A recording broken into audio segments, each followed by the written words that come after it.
Right, Elroy, can you tell us how you first got involved in the music business? Yeah, well, I started playing music with my father, about 17 years ago. I worked with my father's band. It was called Apollo 7, and my father had a sound system called Eric the International, and he used to get all the imports from Jamaica, all the reggae music and all that. And as a little boy, I used to listen to it, and I joined the band, his band, and copied all those great old reggae hits, and that's how I really started playing. So how old would you have been around about this time when this was going on? Oh, around 5, 6, 5, 6. And my dad used to have dances, blues, and I'd be amongst big people. I'd be seeing everybody's knees, but listening to the old good Studio One music, and that's really how I got hooked, into playing reggae music and playing music itself, And I love music, I love all good music, but reggae is the closest to my heart, through the parts of Naya Bingi. So, yeah, that's how I started joining. So how old were you when you first picked up the bass and started to learn? Well, it's when I was about 12. I was 12 years old, and my dad needed a bass player for his band. So he knew I had the music, in me. So he asked me if I would like to, take up the bass. So I said, yeah, give it a go. And that's where I really started, We used to play in town halls and weddings and so forth, So it was a good foundation because we played all different kind of music. So, I think being able to play all different types of music enhances the one that you love. And you can add to the one that you love even more because your influence is more. So you add more to what you love, and the people appreciate it, I think, at the end of the day, So how did Black Slate first come together? Because you weren't called Black Slate, were you, originally, when you first started? How did it all start? Well, originally, Black Slate, when I was around 17, in North London, Stoke Newington, there was quite a few bands, like the Undivided and the bands, the Greyhounds, Cimarrons, Express. These bands were playing, reggae music in the usual circuit. And Black Slate was a young band at the time, but we was called Young Ones from Zion at the beginning. And I wasn't a member then. They were working for about 2 years then as Young Ones from Zion. And the bass player left the band. And I by then had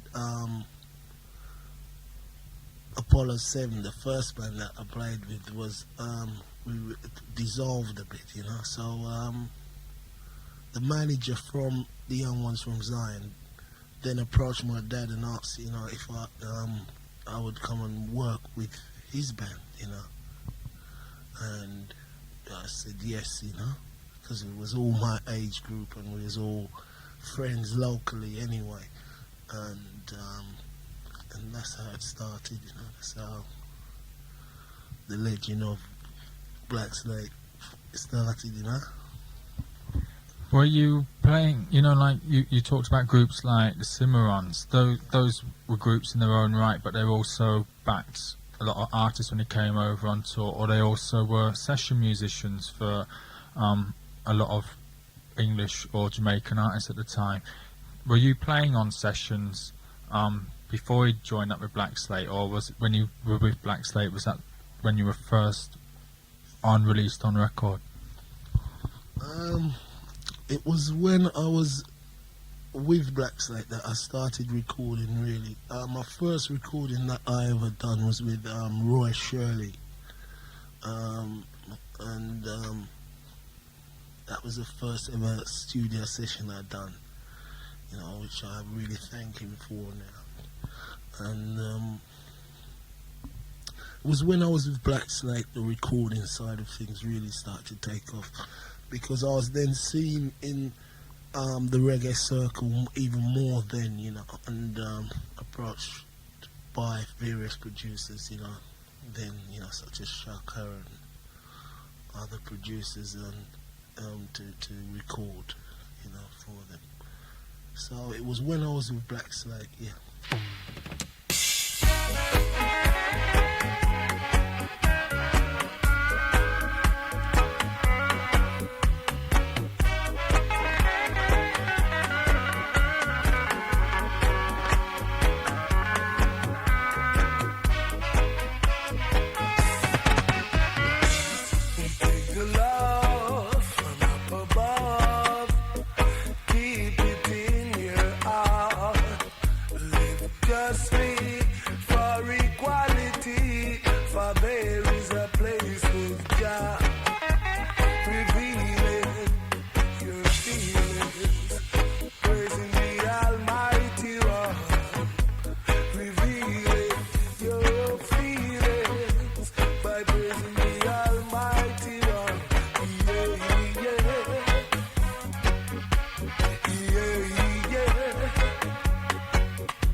Sudden destruction and emotion, my people. You're heading for sudden destruction.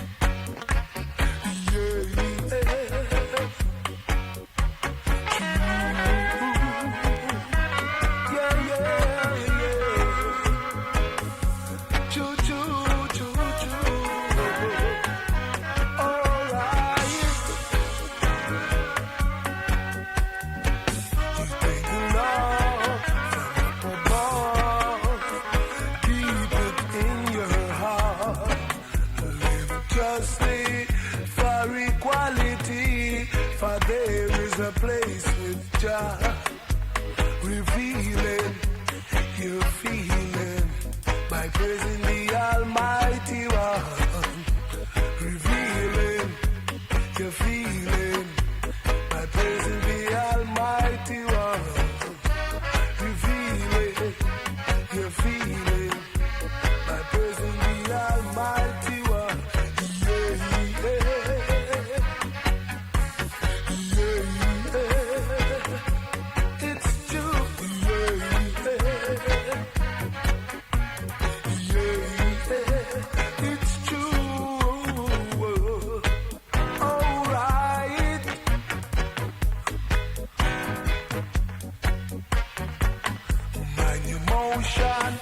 My people, you're heading for sudden destruction. My emotion, black people, you're heading for sudden destruction. What were the first records that Black Slate released? We done Keith had written a song called I'm a Mixed Up Man, which we recorded at Island Studios. It was like a lovers rock thing, It was a nice song. It didn't do much, but that was our first real launching, and people began to see us as a recording force as well, as well as live. So it was a song called I'm a Mixed Up Man, And then we had a song after that, Sticks Man came on the scene, and really that really launched us, because it was a national street-wise hit, not so much in the media hit, but it's the street local all over Britain, and Europe. It was, a well-known track, and that really launched us, and then we went on to get Amigo, which went into the national charts, What was it like at that time, breaking into national charts, being on top of the pops and being like reggae superstars, really? How was that? It was rare, because it's not a common thing, At the time it wasn't, because even our name Black Slate was militant in those days. It would seem very trivial nowadays, thank God, thank Jah, because the youths are far more sensible than we were in those days. So in those days it was very taboo to really have a name like Black Slate. People are threatened, it was the old, thoughts and things like that, which is negative, But at the time, Black Slate, when we did get the chart hit, it was good. It was a really good feeling, because we had done it the hard way, because we didn't, although we got great help from Ensign, who was very helpful and supportive to us, because they were taking a great chance as well, and we done it the hard way, and we done it through people support and people's popularity, because we done a lot of shows all over UK, and we built up a good reputation, because we couldn't get the big media marketing. We had no big sponsorship behind us, to get across to the media, the people through the TV and Radio 1 and these, because it was a closed shop. But thank God the people, and like in the punks and the rebels, of those days, really supported good music, and just, it wasn't concerned about where you was from and this and all this rubbish. They was concerned with what they were hearing, and if it was good, they would support it. If it was bad, no. So we were lucky, but it was a great feeling, and I hope it can extend to much more other groups in the roots music as well. How many copies did Amigo sell, and what number did it reach over here and also in other countries? Well, it was in the top 10. It reached to number 7 in the top 10 in this country. It was in Belgium, the top 10, Holland, top 10. So it was, and in New Zealand, as far as New Zealand, it was a hit in New Zealand and these places. So it was really an international hit, It was great, it was really great, man.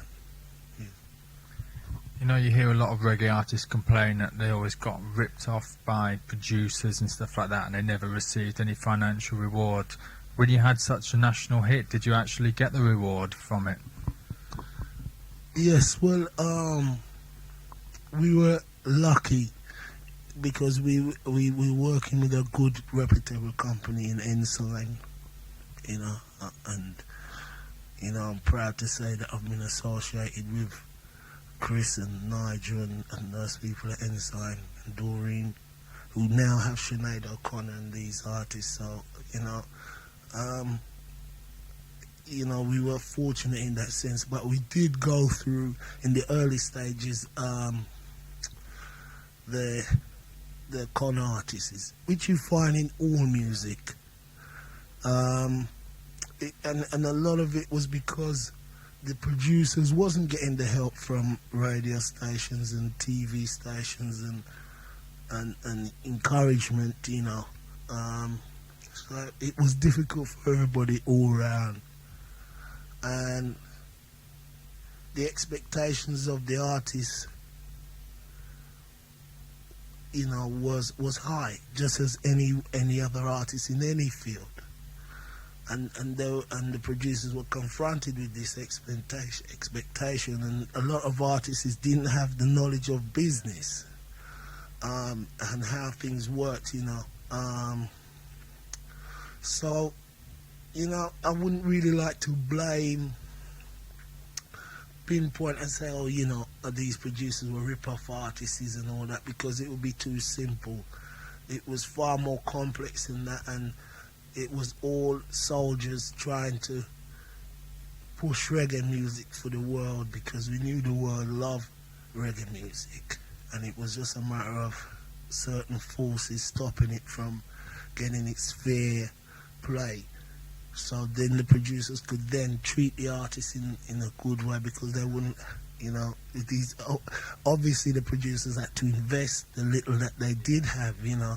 They've got families and mortgages and rent to pay, and they still risked the you know, venturing into it and investing in an artist, you know.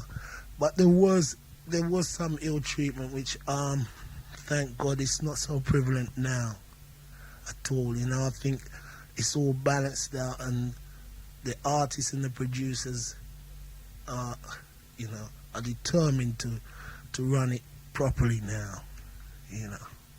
And so that's, you know, that's all I have to say, you know. But there was artists that were definitely ripped off in those days.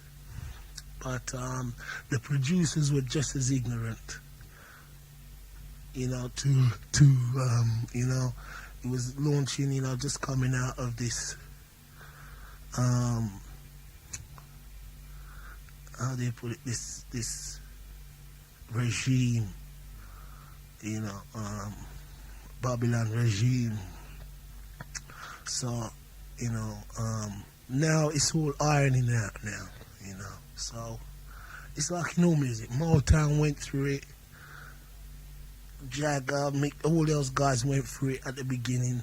So reggae now, you know, and it went through it too, you know. So you know, it's on the up.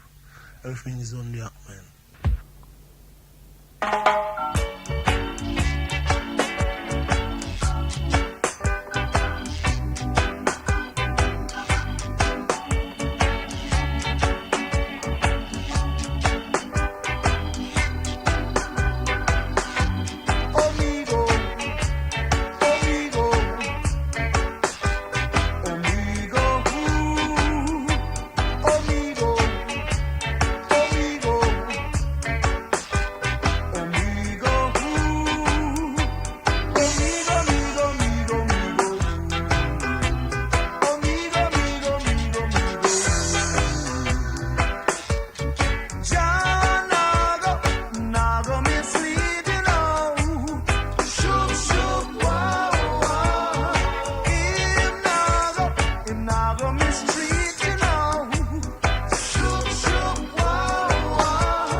Black Slate really main time was in the 70s, the mid 70s to the early 80s. What was it like in that time, being in a British reggae band, and the times were so militant? You know, they had like National Front and Rock Against Racism, and there seemed to be sort of riots everywhere. What was it like being in the band at that time and going through all that was going on? Well, I would say it was a great time because the people was having their say, you know. And unlike now, it seems as though in Britain, the people haven't got no say. They've been numbed. It seems as though they've been numbed by some kind of force, you know, and people can't really express themselves as they would like to. And in the mid 70s, early 80s, people were expressing themselves, and things was getting done, and changes were we were seeing changes. That's when Greenpeace and World Conservation, these things were developed in those days, you know, and now they're maturing now, you know, but as not with much help. So I would say it was a great time, and I would like to see those times forward. Well, they are going to forward again, you know, because it's the people, you know. So I would say it was great times. Going back to when you had the big hit with Amigo, what happened after that? You didn't have another chart hit, did you? So what happened to the band the couple of years that followed after that? Well, we had a top 40 in a song called Boom Boom. The old Treasure House. We done a version of it, you know, the Melodians, I think it was. Yeah, or Jamaicans. Yeah, and that done quite well, and it's very popular in Scandinavia and those places up to now. But after that, you know, we decided we was on the road for so long, and you know, it was talking about 10 years, 11 years. You know, we were going through. So, you know, it's like we thought it was time for a rest, and everybody went and done their own thing. Was decided to do solo. Keith done certain solo projects. Chris has his cutting plant.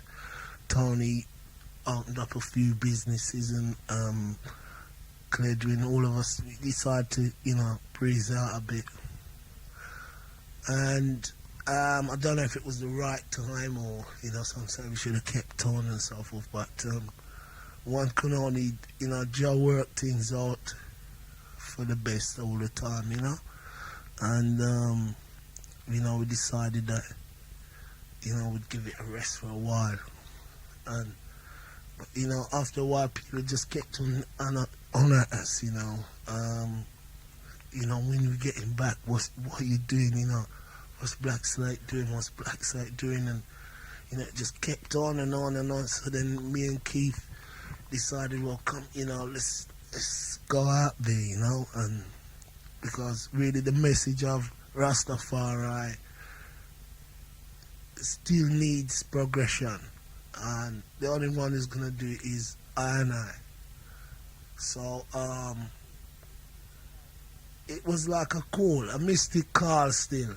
You know, these things happen, and you know, we decided to a couple of years back now, so okay, let's get the unit back, you know. But all the original members didn't, you know, wasn't ready for it. You know, they were quite happy what they're doing with Shaman Free, you know. So Keith and myself and Cledwin, you know, from the original decided let's get it back, you know. And we've got a few other members now, and we're developing, you know, a new sound. So with all the old favourites that people love, you know. So, and that's, you know, so that's what happened really, you know. We decided to cool out, you know.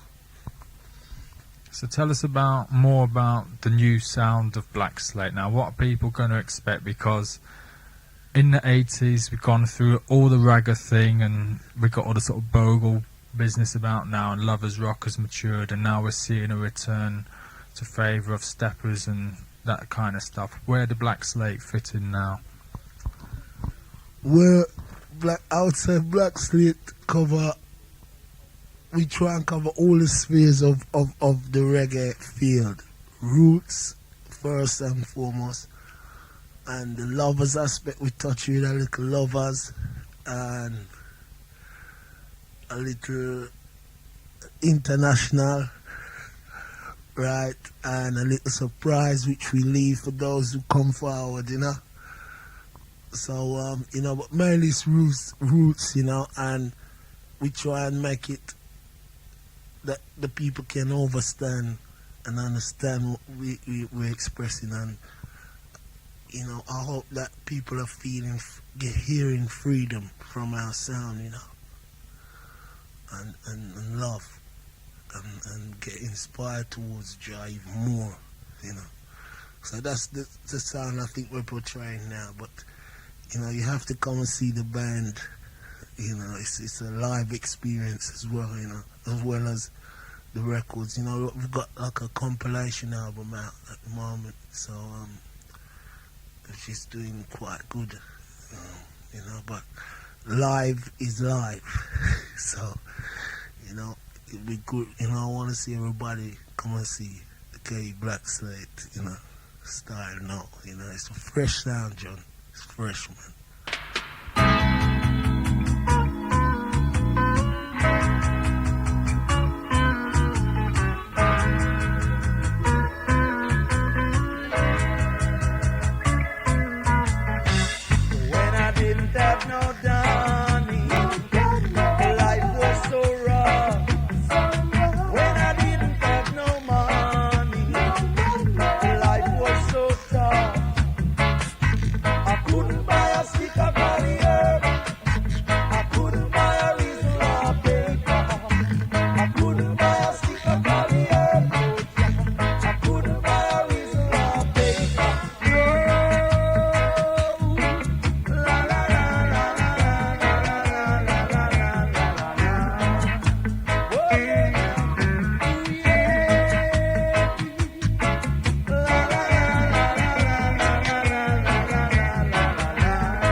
A lot of people wouldn't say that Ras Elroy Bailey is a household name.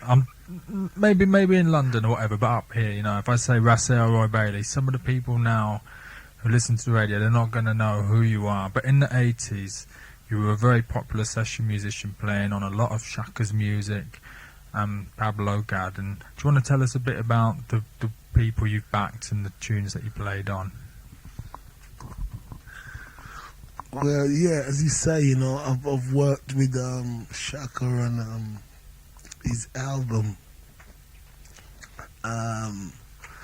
the Message from Africa, and King Music. Also done a lot of records with Pablo Gad, you know, Hard Time Style. I done that one, which was quite popular.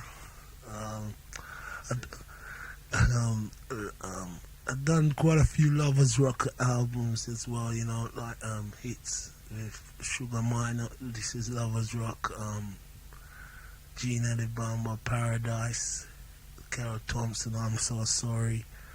I've done 3 o'clock in the morning, Patrice Latouche, Alton Ellis, you know, with John Holt, you know, Junior Delgado, Willie Williams, Jackie Mitu, who is one of my teacher. I hasten to add, is one of my teachers and great respect, you know. And Jackie lives on, you know. And many more, you know. You know, I suppose working with Shaka, Pablo Gad, those roots hits really gave me most pleasure, you know, because it's the word, you know. To see it's been accepted was great, you know. What was it like working on those sessions with Shaka? Because I played you some of the tracks earlier before we did the interview, and you were sort of struggling hard to remember if it was you playing on them or whatever, even though your name was on the sleeve. You know, did Shaka just take you into the studio and you just reeled off rhythm after rhythm, and that was the last you heard of them? Yeah, well, it's similar to that because of one's timetable and so forth, you know. You know, Shaka would give us the idea of what he wanted, you know, and then we would play, you know, and we'd move according to and the vibes would be so nice in the studio and ready, you know, that the vibes just came out, and the good feeling, you know, we tried and captivate it on tape with, you know, with Jabani and Shaka himself, Sergeant Pepper, you know, and Angus from Aswad and Tony, you know, and it really got a good feel. And now Shaka's, you know, going from strength to strength, you know, with so it was a great buzz, you know, but we reeled them off, you know, because it's an inspirational music, you know.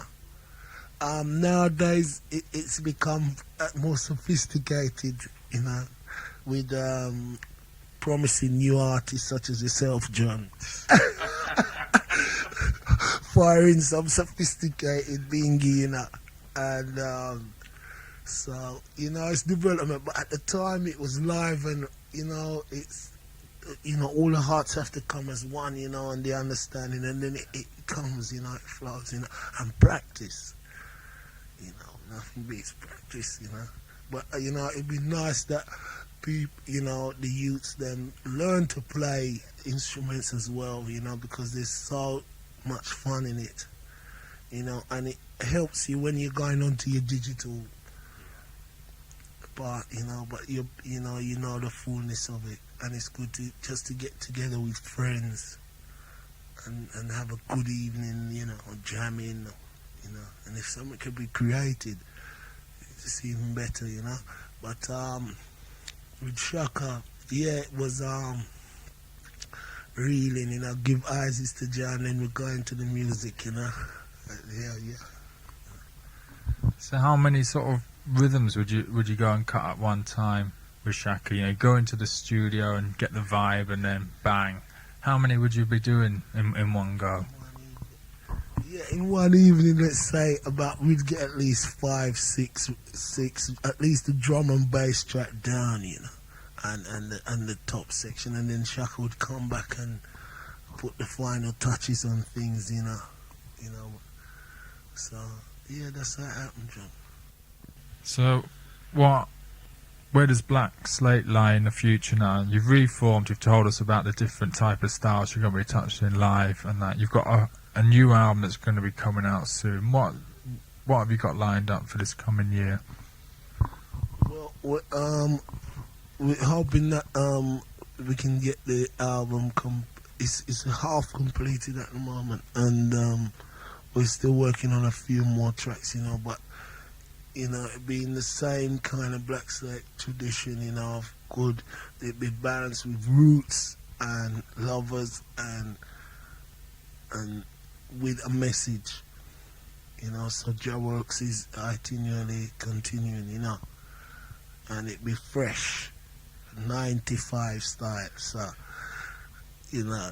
so it's I look forward to it going out and hearing what the people think about it, So we're aiming for about, let's say,